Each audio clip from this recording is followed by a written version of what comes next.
চাঁদপুরে tank lorry শ্রমিক ইউনিয়নের নেতৃবৃন্দের নেতৃত্বে বিভিন্ন ডিপোর লরি থেকে সড়কের পথে পথে বিক্রি হচ্ছে অবৈধ জ্বালানি তেল।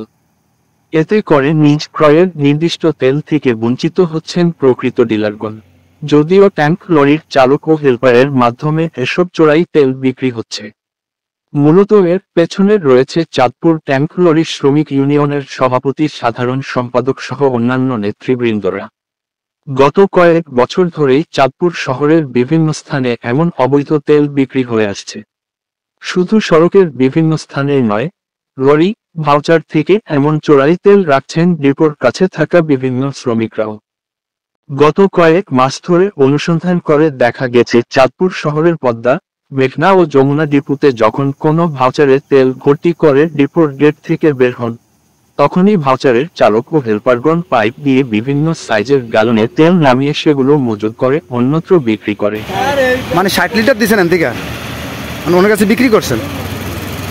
ওই এরকম পর বিক্রি করে যে মূল মালিকেরা বুঝিয়ে দেন নাকি?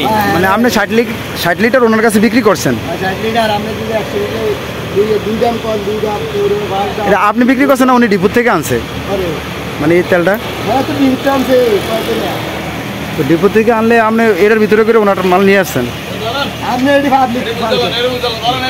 এছাড়া চালকরা সড়কের পথে পথে বিভিন্ন স্থানে খুচরা তেল বিক্রেতাদের কাছে 30 লিটার থেকে 50 লিটার করে বিভিন্ন জ্বালানি তেল বিক্রি করে থাকেন।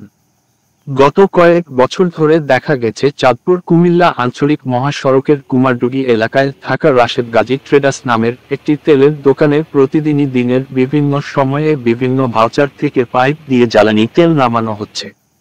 তালিকাভুক্ত ডিলার না হয়েও প্রতিনিয়ত ভাউচার থেকে তেল নামাচ্ছেন রাশেদ ট্রেডার্সের মালিক।